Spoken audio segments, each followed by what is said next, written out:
Bismillahirrahmanirrahim.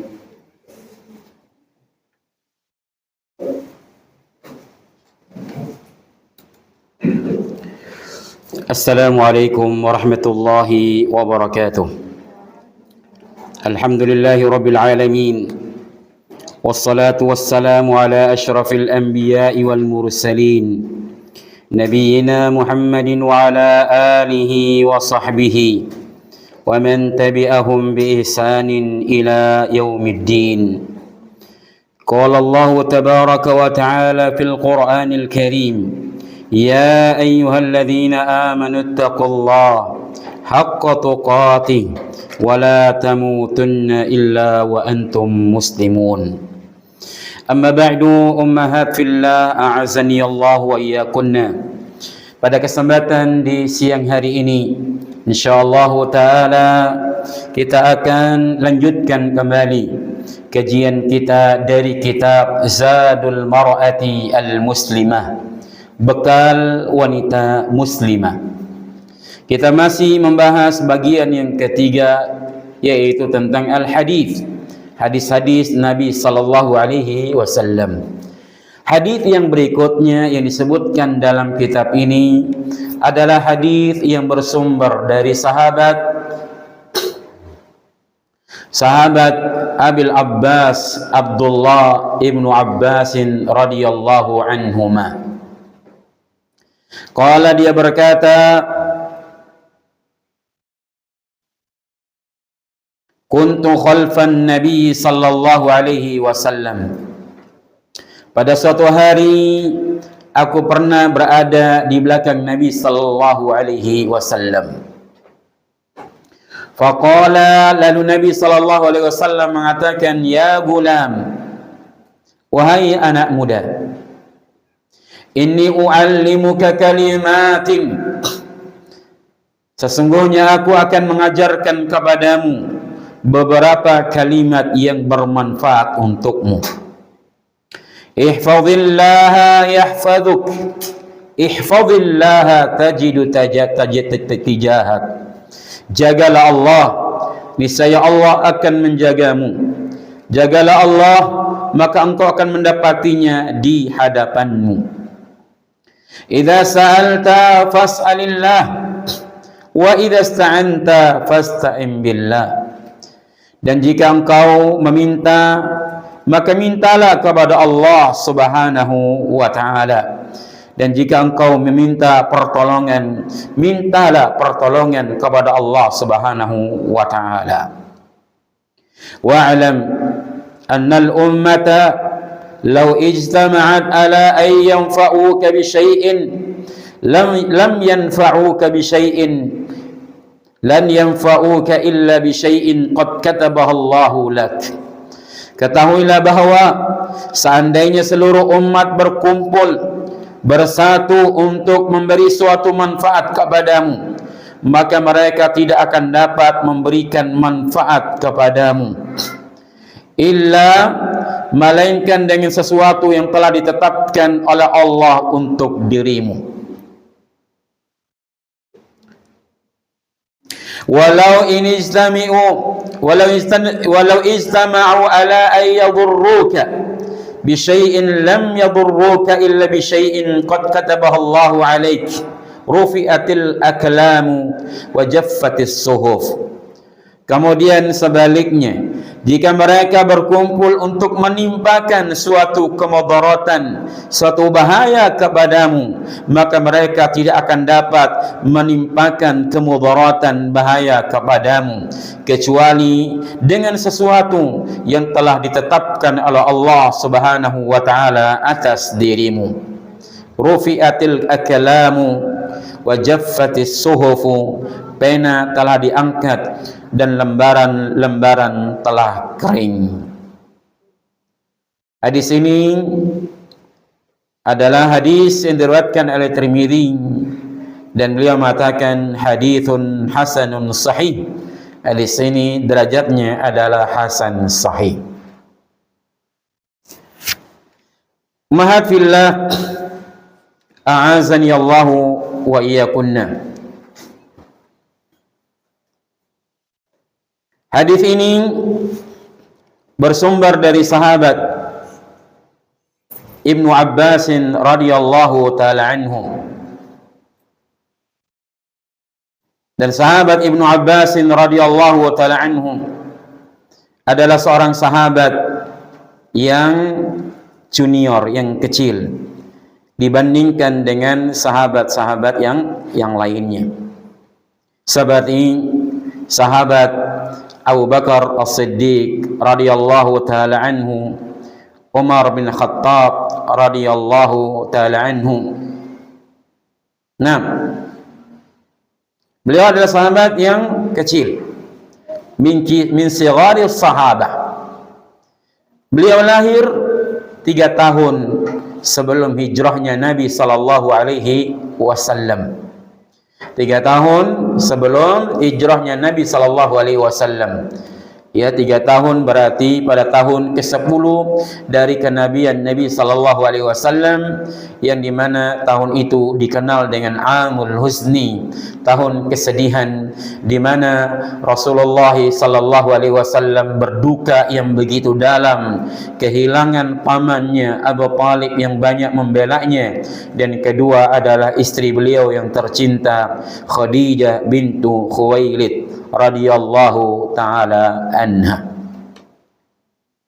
Dan beliau sahabat Ibnu Abbas radhiyallahu anhu adalah orang yang sangat dalam ilmunya, apalagi yang berkaitan dengan tafsir Al-Quranul Karim, sampai beliau digelari dengan turjuman Al-Quran, yaitu orang yang menerjemahkan, menafsirkan Al-Quran. Bahkan beliau dinamai dengan Bahrul Quran, lautan Al-Quran. Nah, ya, dan tentunya hal ini juga karena doa Nabi sallallahu alaihi wasallam, di mana Nabi sallallahu alaihi wasallam pernah berdoa untuk sahabat Ibnu Abbas radhiyallahu anhu, Allahumma faqihu fid din wa 'allimhu ta'wil. Nah, beliau radhiyallahu taala anhu termasuk orang yang lumayan panjang usianya, sekitar 71 tahun. Nah, ya, 71 tahun. Meninggal dunia di Taif pada tahun 68 Hijriyah. Jadi kalau kita ke Taif, insyaallah di sana nanti ada Masjid Al-Abbas, dan dekat situ ada masjid beliau atau masjid yang disebut ada kuburan beliau. Nah,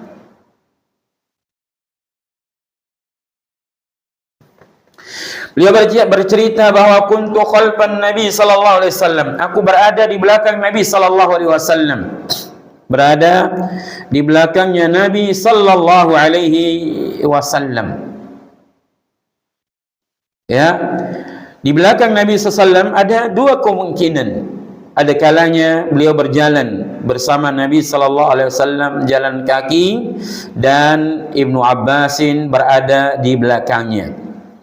Yang kedua adalah bisa jadi beliau di belakang Nabi sallallahu alaihi wasallam ketika menunggang onta atau keledai. Ya, di belakang Nabi sallam. Dan hal itu biasa dilakukan oleh Nabi sallallahu alaihi wasallam, memboncengi anak-anak di belakangnya. Sebagaimana beliau pernah memboncengi sahabat Mu'ad bin Jabal, di mana Mu'ad bin Jabal bercerita, kuntu radifan Nabi sallallahu alaihi wasallam. Aku ya berboncengan dengan Nabi sallallahu alaihi wasallam. Kemudian Nabi mengatakan kepadanya, ya, atadruna ma haqqallahi 'alal ibad? Tahukah Anda apa hak Allah yang harus ditunaikan oleh para hamba-hambanya?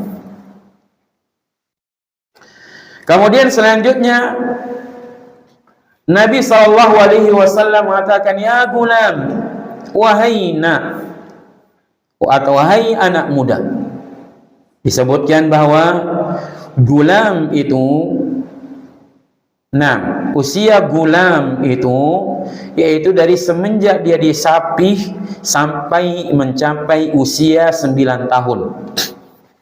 Nah, itu disebut dengan al-gulam. Dari usia semenjak dia disapih sampai usia 9 tahun, maka disebut dengan gulam. Dan sahabat Ibnu Abbasin radhiyallahu taala anhu disebutkan ketika itu usia beliau ada yang mengatakan 9 tahun, ada yang mengatakan usia beliau adalah 9 tahun. Ya gulam, inni u'allimuka bi kalimatin, sesungguhnya aku akan mengajarkan kepadamu kalimat-kalimat yang akan bermanfaat untukmu. Jadi Nabi sallallahu alaihi wasallam akan menyampaikan kepada beliau radhiyallahu taala anhu wasiat-wasiat yang sangat agung. Wasiat-wasiat yang sangat agung, yang sangat berharga. Oleh karenanya kata Imam An-Nawawi rahimahullahu taala menjelaskan tentang hadis ini, kata beliau, hadza haditsun azim. Ini adalah hadis yang sangat agung sekali. Nah, di antara nasihat Nabi sallallahu alaihi wasallam adalah ihfazillaha yahfazuk. Jagalah Allah Subhanahu wa taala, maka niscaya Allah Subhanahu wa taala akan menjagamu. Ihfazillaha tajidu tijahak. Jagalah Allah, maka engkau akan mendapati Allah berada di hadapanmu. Apa ini maksud dengan jagalah Allah? Apakah jaga seperti jaganya security? Ya, jaga barang, jaga perumahan, memantau dan melihat? Tidak demikian. Para ulama menjelaskan maksud daripada ihfazillah, jagalah Allah, artinya adalah jaga batasan-batasan Allah Subhanahu wa taala. Tunaikan hak-hak Allah Subhanahu wa taala. Para ulama yang lain mengatakan ihfazillah, yaitu adalah jagalah perintah-perintah Allah dengan senantiasa bertakwa kepadanya, menjalankan perintahnya dan menjauhi larangan-larangan Allah Subhanahu wa taala. Maka itulah yang dimaksud dengan ihfazillah. Seseorang senantiasa melazimi ketakwaan, menjalankan perintah Allah Subhanahu wa taala dan meninggalkan segala macam bentuk larangan-larangan Allah Subhanahu wa taala. Inilah yang disebut dengan taqwa. imtithalu awamirihi wajtinabu nawahihi, menjalankan perintah Allah, meninggalkan larangan-larangan Allah Subhanahu wa ta'ala. Nah, sebagian para ulama memberikan perincian bentuk menjaga Allah Subhanahu wa ta'ala, yaitu dengan senantiasa menjalankan salat. Bahkan ini adalah bentuk perkara yang paling penting. Yang kedua, menjaga bersuci, karena bersuci adalah pembuka dari salat. Yang ketiga, menjaga kepala dan perut. Ya, menjaga kepala dan perut. Adapun bentuk menjaga kepala adalah menjaga pendengaran dari sesuatu yang diharamkan, menjaga penglihatan dari sesuatu yang tidak diperbolehkan, menjaga lisan dari sesuatu yang diharamkan oleh Allah Azza wa Jalla. Ya, sebagaimana disebutkan dalam hadis, istahyu minallahi haqqal istihya. Ya, ihfadz ra'saka wa ma wa'a, jagalah kepala dan anggota-anggota ya yang merupakan bagian daripada kepala. Telinga, mata, lisan, itu semua bagian dari kepala. Kemudian juga menjaga perut, yaitu menjaga dari perkara yang diharamkan, yaitu dari memasukkan makanan-makanan yang haram dan minuman yang haram. Ini menjaga kepala dan perut. Kemudian berikutnya menjaga lisan dan kemaluan. Jangan sampai berbicara sesuatu yang mengandung dosa, sesuatu yang diharamkan oleh Allah Azza wa Jalla, karena ini merupakan sebab keselamatan seorang hamba. Oleh karena dikatakan fa anta salimun idza sakarta, Anda akan senantiasa selamat jika Anda banyak diam. Fa idza takallamta, jika Anda berbicara, wa nimta au gharimta, Anda mendapatkan keberuntungan atau mendapatkan kerugian. Fazin kalama qabla nutqi, timbanglah ucapanmu sebelum Anda berbicara. Wa ta'ammal ma fihi, renungkan, perhatikan dari ucapanmu, apakah itu baik bagimu atau justru buruk bagimu. Ini jamaah sekalian yang dirahmati Allah. Kemudian berikutnya belajar ilmu agama sehingga dia bisa menjalankan ibadah, dan juga bermuamalah dengan baik, berdakwah dengan ilmu. Ini semua adalah bentuk menjaga Allah Subhanahu wa ta'ala, menjaga hak Allah Subhanahu wa ta'ala. Ihfazillaha yahfazuk. Seseorang yang dia menjaga Allah sebagaimana yang kita sebutkan tadi, maka Allah Subhanahu wa ta'ala akan memberikan penjagaan kepada dia. Ihfazillaha yahfazuk. Jagalah Allah, maka niscaya Allah Subhanahu wa ta'ala akan menjaganya. Nah,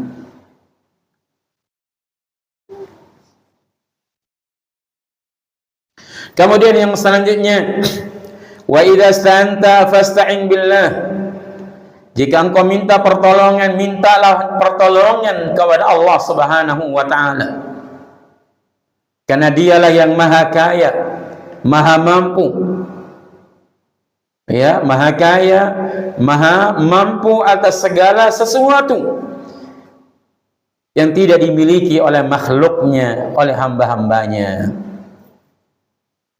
Wa'lam, ketahuilah bahwasannya andaikan seluruh manusia bersatu padu ingin mendatangkan manfaat kepadamu, mereka tidak akan bisa memberikan manfaat kecuali dengan apa yang telah ditetapkan oleh Allah Subhanahu wa ta'ala. Sebesar apapun usaha mereka, jika Allah belum berkehendak, maka apa yang diinginkan oleh seluruh manusia tidak akan tercapai. Dan sebaliknya, seandainya seluruh manusia ingin merugikanmu, ingin membahayakanmu, mereka tidak akan mampu bisa membahayakanmu jika Allah Subhanahu wa taala belum menakdirkan kepada dirimu. Kemudian yang selanjutnya, ummahat fillah azanillahu wa iyyakunna.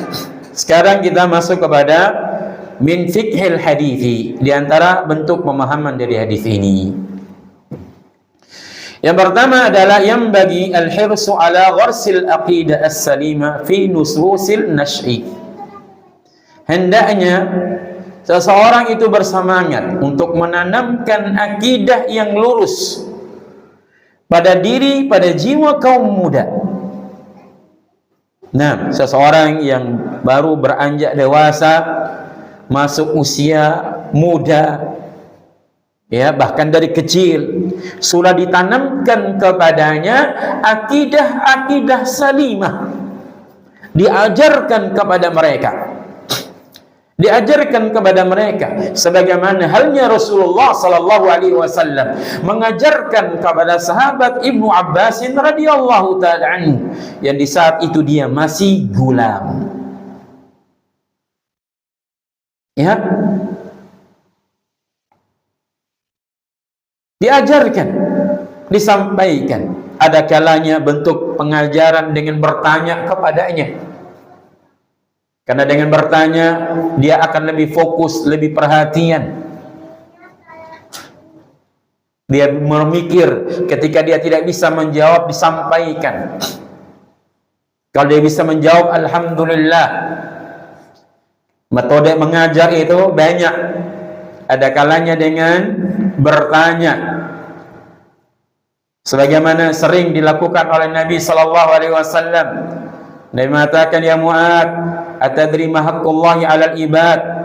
Wahai Mu'ad, tahukah apa hak Allah yang harus ditunaikan oleh para hambanya? Ya. Nah,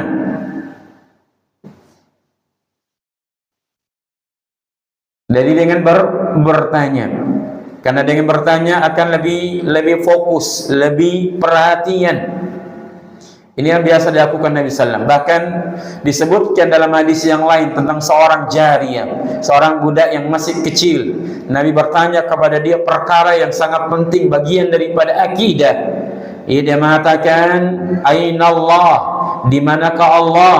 Apa jawab jariyah tersebut? Allah fis sama, Allah itu berada di atas langit.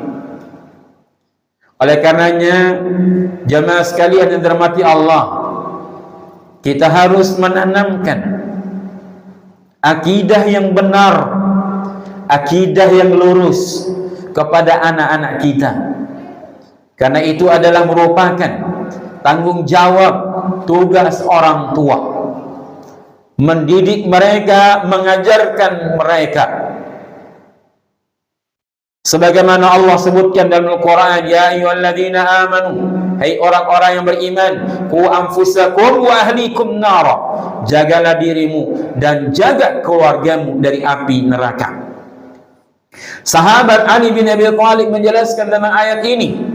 Kata beliau adalah allimuhum wa addibuhum, ajarkan kepada mereka dan didiklah mereka.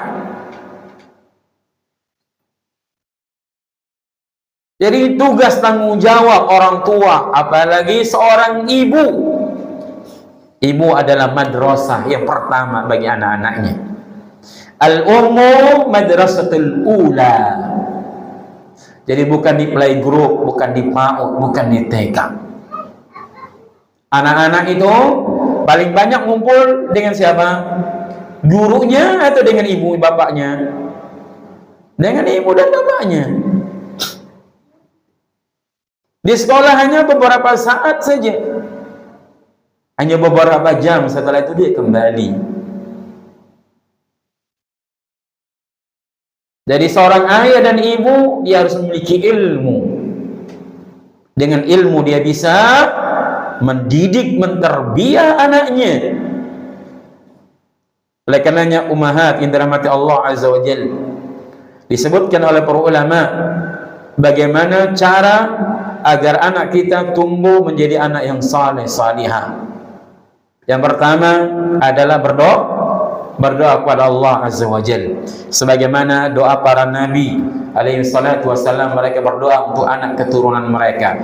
Nabi Ibrahim berdoa, Rabbi habli minas salihin, ya Allah, berikan kepadaku anak keturunan yang salih salihah.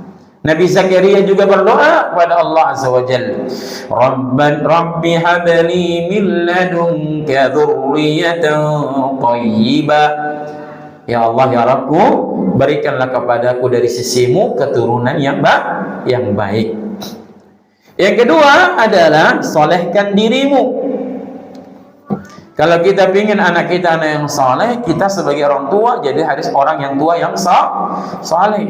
Jangan sampai anak disuruh sholat, mamanya nggak sholat. Ya, anaknya dimarahin kalau bohong, ngomong jorok, tapi mamanya bebas berkata jorok dan selalu berbohong. Ya, kata maknya, nggak apa-apa, namanya juga anak kecil. Nah, ini bahaya. Ini cara mendidik yang keliru. Yang ketiga caranya adalah mendidik mereka. Maka di sini perlunya kita sebagai orang tua belajar, menimba ilmu, menuntut ilmu. Nah, apalagi berkaitan dengan akidah. Sekarang ini banyak hal-hal yang merusak akidah tanpa kita sadari. Kita anggap hal itu yang biasa, tapi merusak akidah anak itu. Contohnya apa, Bu? Anaknya nggak mau bobo, ditakutin dengan apa? Hantu. Kayaknya mamanya lihat hantu. Tutup di pojok ada hantu. Yang merusak akidah. Padahal kata Allah, "Fala takhafu wa khafuni", jangan takut pada mereka. Ya, dia. Kemudian yang berikutnya mamanya bohong. Emang ada hantu, Bu? Ada hantu atau tidak ada hantu? Tidak ada hantu, hanya ingin nakut-nakutin. Itu ada baju putih, bolong di belakang, gondrong.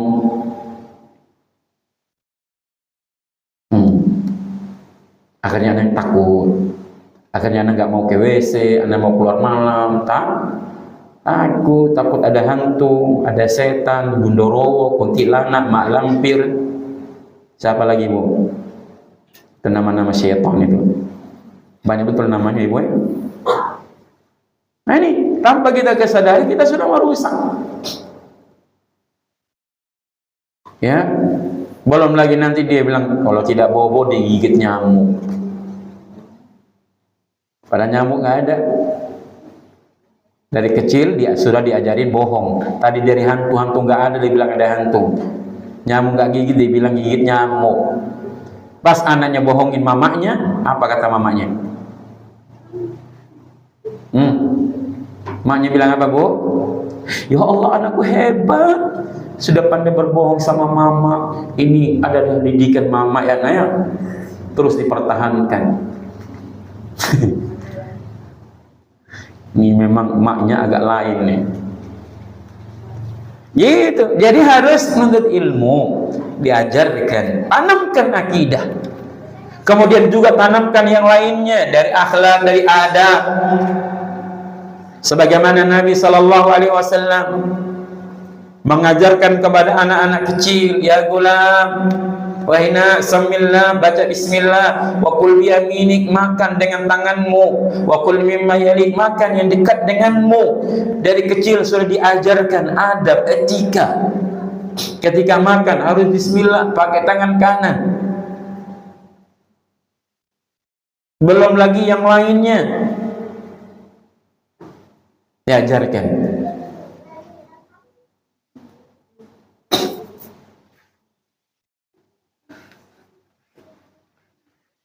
Kemudian yang berikutnya, yang kedua, at-talattufu fin nushi wa adamu italatihi hatta la yunsa, yaitu bersikap lemah lembut dalam memberikan nasihat Dan yang kedua, tidak panjang-panjang, lama-lama dalam memberikan nasihat sampai subhan sehingga tidak dilupakan. Ada maknya katanya nasihat, tapi kelihatannya ngomel. Ngomelnya panjang kali lebar. Kamu ini harusnya begini, seharusnya kamu panjang kali sampai anaknya pusing sendiri. Kalau kasih tahu itu gak selama panjang-panjang, nanti nggak ketangkap poinnya apa. Ya, singkat padat, singkat yang dan padat. Ini sebagaimana ini. Ya, sebagaimana kita pernah sebutkan hadis, ada dari hadis Abu Ayyub Al-Ansari, jaa rajulun ila Nabi sallallahu alaihi wasallam faqala ya Rasulullah idni wa aujiz. Ya Rasulullah, kasih aku nasihat tapi singkat saja nasihatnya. Kemudian Nabi kasih nasihat singkat-singkat. Pertama, kalau kau berdiri ingin mengerjakan salat, maka salatlah seperti orang yang akan berpisah. Kedua, kata Nabi sallallahu alaihi wasallam, ya, janganlah engkau berbicara dengan suatu pembicaraan yang di kemudian hari engkau sesali dan engkau sibuk minta maaf. Tiga, yaitu adalah kumpulkan semua keputusasaanmu dengan apa yang ada di tangan manusia. Singkat tapi dalam. Ya, gampang diingat, gampang dihafal. Tapi kalau panjang-panjang, ujung anaknya bingung. Mama ngomong apa mama ini? Dari tadi ngoceh aja terus. Kayak bahas satu kitab aja. Ada begitu, Mak? Bu? Ada. Anda ketahuan ya? Ya, rata-rata maknya begitu. Rata-rata ibu-ibu begitu. Yang pusing bapaknya dengar. Ngomel aja terus dari tadi, berhenti-berhenti. Beda kalau bapaknya kalau ngomong. Bapak ngomong itu singkat padat. Kepanjangan, mau kayu atau mau kabel. Nah, akhirnya apa, nggak mengaruh mananya. Sudah panjang-panjang nggak ngaruh mananya. Ujung-ujungnya mamanya bilang, nah ini anakmu nah.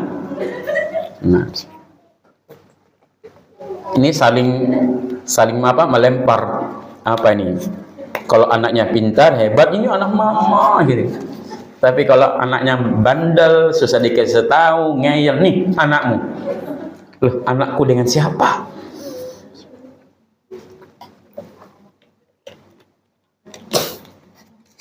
Jadi begitu. Jadi lemah lembut. Pertama dengan lemah lembut, ngomong baik-baik. Dan itu pun juga ada tahapan. Ummahat fillah a'azani Allah wa iyyakunna. Ada sebuah bab yang disebutkan dalam kitab Tarbiyatul Abna. Ada sebuah bab dalam kitab Tarbiyatul Abna yang ditulis oleh Syekh Mustafa Al-Adawi. Ini kitab yang biasa kita kaji pada siang hari Rabu, kajian online Zoom. Ada yang ikut? Hari apa? Enggak. Oh, itu lain-lain. Oh iya, ada Senin di sini. Ada yang online juga, Bu. Ada yang online hari Rabu, tapi Zoom.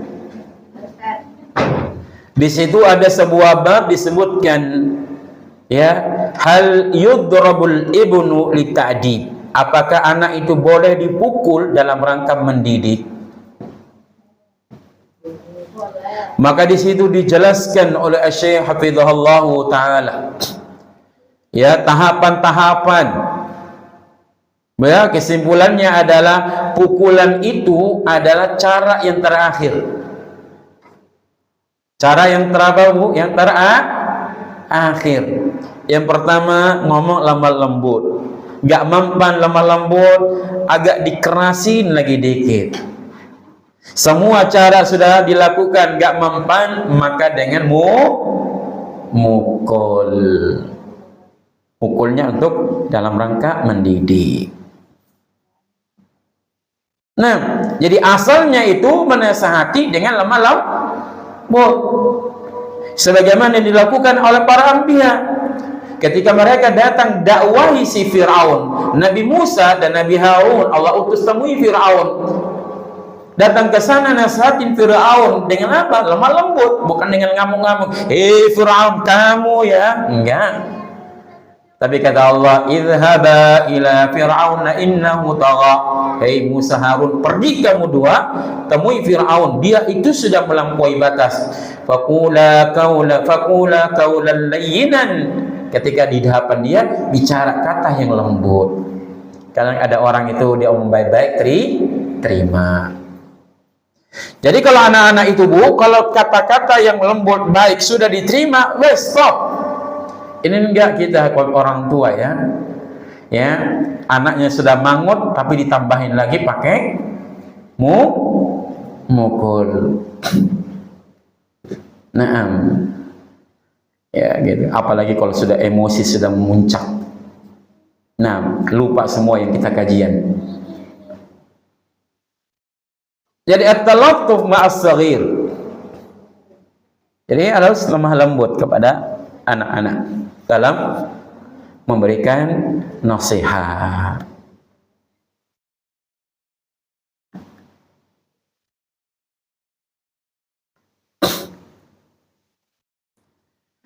Kemudian yang berikutnya, yang keberapa ini? Yang ketiga adalah at-talaffuz ma'as saghir min sunanil Mustafa. Bersikap lemah lembut terhadap anak kecil merupakan sunnahnya Nabi. Jadi kita harus lembut kepada anak, penyayang terhadap anak. Nah, jangan galakin terus. Ya, ada waktunya, ada saatnya, tapi pada asalnya adalah bersikap lemah lembut, bukan dengan bentakan, hentakan, pukulan. Kita harus menyayangi dan mengasihi anak. Dalam hadis Nabi mengatakan, laisa minna lam yuwakkir kabirana, bukan termasuk golongan kami orang yang tidak menghormati orang yang lebih tua, walam yarham saghirana, dan juga tidak menyayangi orang yang lebih kecil daripada kita. Nah, kepada orang yang lebih tua kita hormati, kepada anak yang kecil kita sayangi.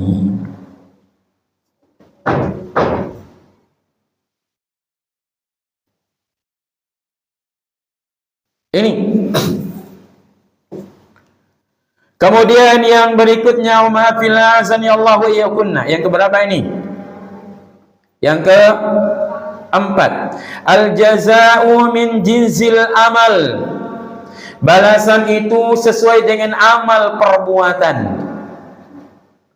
Kalau kita nanam kebaikan, yang kita dapat adalah apa? Kebaikan. Kalau kita nanam keburukan, yang kita dapatkan adalah keburukan. Nah, oleh karena Allah mengatakan, hal jazaa'ul ihsani illal ihsan. Bukankah kebaikan dibalas dengan kebaikan?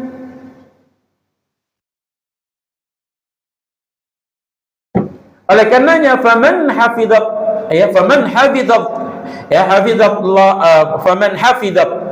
barang siapa yang menjaga Allah Azza wa Jalla, hafidhaha, maka Allah Azza wa Jalla akan menjaganya.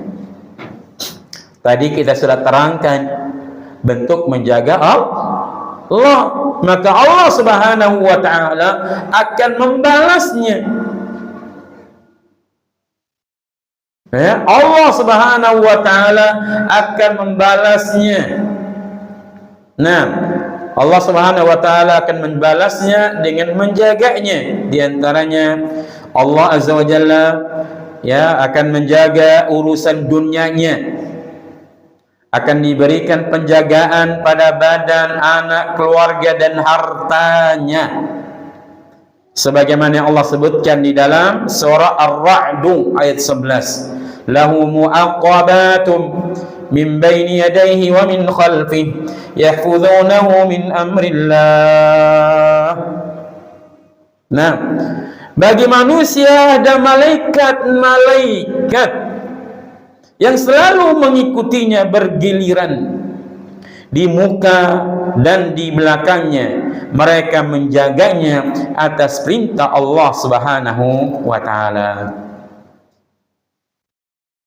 Kata Imam Ibnu Katsir rahimahullah, beliau menjelaskan bahwa manusia memiliki malaikat yang selalu mengikutinya, yang menjaga atau mengawal malam dan siang harinya. Ia menjaganya dari kejelekan dan kecelakaan.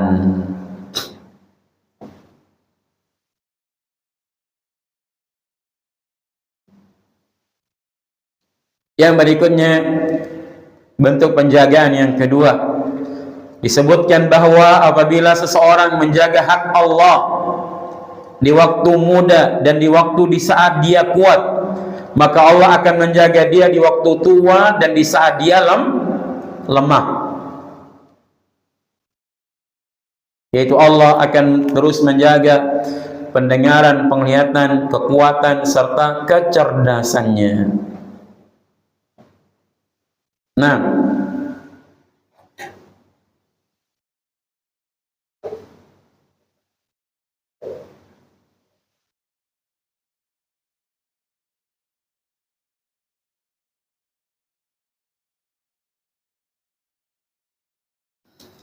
Imam Ibnu Rajab bercerita bahwa ada sebagian ulama yang usia mereka di atas 100 tahun.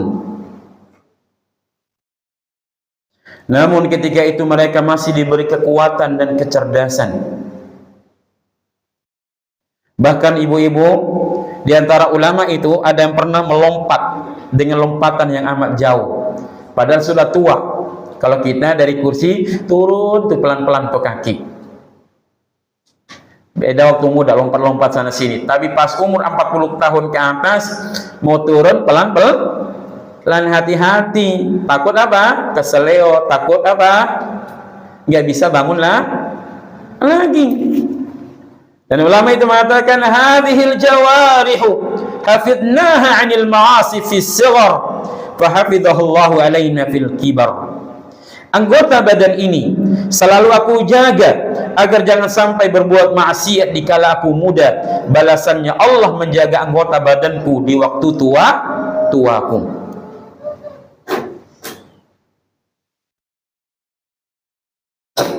Ya, namun ada orang yang sebaliknya, sudah berusia senja, jompo dan biasa mengemis pada manusia. Para ulama mengatakan hadza dayya Allahu fi sigharihi fadayyahu Allahu fi kibarihi. Nah, ya, orang ini Allah sia-siakan. Ya, dia menyanyiakan Allah di masa kecilnya. Maka di waktu dia tua Allah Subhanahu wa taala sia-siakan dia. Artinya apa? Orang ini selalu melalaikan hak Allah di waktu mudanya. Maka Allah pun melalaikan dirinya di waktu tuanya. Balasan yang ketiga adalah Allah menjaga keturunan orang tersebut. Sebagaimana Allah ceritakan dalam kisah tentang dua anak yatim yang mendapatkan penjagaan Allah karena ayahnya adalah orang yang saleh, sebagaimana Allah ceritakan di dalam surah Al-Kahfi ayat 82. Fa ammal jidaru fa kana li gulamaini yatimaini fil madinah wa kana tahtahu kanzul lahumā wa kana abūhumā ṣāliḥan. Adapun dinding rumah adalah kepunyaan dua orang anak yatim di kota itu, dan di bawahnya ada harta, benda simpanan bagi mereka berdua, sedangkan ayah keduanya adalah orang yang saleh. Nah, Yang berikutnya, Allah menjaganya dari berbagai macam bentuk gangguan. Nah, Allah akan menjaga dia dari berbagai macam gangguan. Nah, siapa yang menyanyiakan Allah, maka dia akan mudah diganggu. Ya, dia akan mudah diganggu.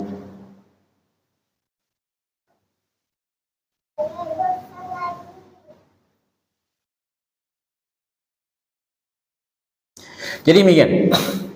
Wa man nasarathu nasarallah. Siapa yang menolong Allah, Allah akan menolongnya. Sebagaimana kata Allah, in tansurullaha yansur. Siapa yang menolong Allah, Allah akan menolongnya. Lihat bagaimana Nabi SAW ketika perang Badar, berapa jumlah mereka? Jumlah mereka 300. Pasukan orang-orang kafir jumlahnya 3000. Pada perang Uhud jumlah kaum muslimin 3000. Orang kafir jumlahnya berapa? 10.000. Pada perang Khandaq atau Ahzab, ya, jumlah pasukan Quraisy 10.000. Kaum muslimin sedikit. Tapi Allah menangkan mereka. Ya, disebabkan karena apa? Mereka menolong agama Allah Subhanahu wa taala. Nah, kemudian wa man da'athu ajabaha. Siapa meminta kepada Allah, Allah tabaraka wa ta'ala akan mengabulkannya. Nah, idza sa'alta fas'alillah. Jika engkau minta, mintalah hanya kepada Allah. Karena Allah itu adalah Ar-Razzaq, Maha memberi rezeki. Allah itu adalah Al-Ghani, Maha kaya. Lillahi ma fis samawati wa ma fil ard. Kepunyaan Allah tabaraka wa taala yang di bumi maupun yang di langit. Kalau kita minta kepada Allah, maka Allah akan memberikan apa yang kami minta. Ya, Allah akan memberikan apa yang kau minta. Allah Subhanahu wa taala mengabulkan. Oleh karenanya disebutkan dalam sebuah hadis. Ya, disebutkan dalam sebuah hadis. Innallaha yanzilu ila sama'id dunya. Allah turun ke langit dunia ketika sepertiga malam yang terakhir. Man yas'aluni la'atiyannahu. Siapa meminta kepadaku, aku akan berikan apa yang dia minta. Ya, bahkan disebutkan dalam hadis yang lain, Allah itu marah jika dia tidak diminta. Beda dengan manusia. Sekali Anda minta, mungkin dia ngasih. 2 kali sudah mulai kesal. 3 kali pintu rumah nggak dibuka-buka lagi untukmu. Muyak juga dia lihat muha ikam. Ini lagi. Tapi anehnya pas dia meninggal, rame datang orang minta. Dan masih hidup aja belum tentu dia ngasih, apalagi sudah meninggal. Makanya banyak minta kepada Allah, Allah kabulkan. Ya. Nah, kemudian yang berikutnya, yang keberapa ini? Yang ke-5. At-ta'atu min a'zami asbabit taufiq. Ketaatan merupakan sebab yang terbesar seorang itu mendapatkan taufik, hidayah taufik dari Allah Subhanahu wa taala. Wa ina'anatullahi li'abdihi, merupakan sebab seorang mendapatkan pertolongan Allah Azza wa Jalla dan diselamatkan dari segala kesulitan. Kemudian yang berikutnya, yang ke-7, yang ke-6, at-tawajjuhu ila Allah wahda bil isti'anati wa du'a wa su'al, menghadap kepada Allah semata di dalam meminta pertolongan. Ya, sebagaimana Allah sebutkan dalam Al-Quran, iyyaka na'budu wa iyyaka nasta'in, hanya kepadamu kami ya beribadah dan hanya kepadamu kami memohon pertolongan. Ya, inti dari semua dari surat-surat yang ada dalam Al-Quran adalah surat apa? Al-Fatihah. Dan inti dari surah Al-Fatihah adalah ayat apa? Iyyaka na'budu wa iyyaka nasta'in. Ya. Wa doa, berdoa dan meminta. Wa hurmatu su'ali ghairillah, dan haramnya meminta kepada selain Allah fima la yaqdiru alaihi illallah. Meminta, haramnya minta kepada selain Allah yang dimana selain Allah itu tidak mampu, tidak bisa memberikan sesuatu kecuali Allah Subhanahu wa ta'ala. Tapi kalau minta dia mampu, ya, dia mampu melakukan, minta tolong, ya, minta diberikan dan dia mampu, tidak masalah. Tapi ketika dia minta sesuatu yang makhluk itu tidak mampu, maka dia terjerumus ke dalam perbuatan dosa besar, yaitu kesyirikan. Kemudian yang berikutnya, an-naf'u wad-darru biyadillahi ta'ala la biyadi khalqihi. Kemanfaatan dan kemudaratan itu di tangan Allah. Artinya adalah yang bisa mendatangkan manfaat dan mencegah kemudaratan itu hanya Allah yang mampu. Ya, bukan di kekuasaan makhluknya. La biyadi khalqihi. Ya, oleh karena jika ada orang yang ingin memudaratkan kita, tidak ada yang bisa memudaratkan kecuali siapa? Allah. Makanya kata Allah, wa iyyamsasqallahu bidhurrin fala kashifa lahu. Jika Allah timpakan kemudaratan kepadamu, ya, jika Allah menimpakan kemudaratan, bahaya kepadamu, maka tidak ada yang bisa menyelamatkan kecuali Allah Subhanahu wa ta'ala. Kemudian yang terakhir adalah tawakkul 'ala Allah ta'ala, yaitu dengan bertawakal kepada Allah Subhanahu wa ta'ala. Inilah diantara fiqhul hadis dari hadis Ibnu Abbas ini. Mudah-mudahan bermanfaat untuk kita semua. Sudah masuk waktu asar, kita cukupkan sampai di sini dan insyaallah dilanjutkan di pertemuan yang berikutnya dengan izin Allah tabaraka wa taala. Wa sallallahu wasallam ala nabiyyina Muhammadin wa ala alihi wa sahbihi wasallam. Subhanakallahumma bihamdika asyhadu an la ilaha illa anta astaghfiruka wa atubu ilaik. Wa akhiru da'wana alhamdulillahirabbil alamin. Wassalamu alaikum warahmatullahi wabarakatuh. Enggak panas kah? Kayak aneh kepanasan.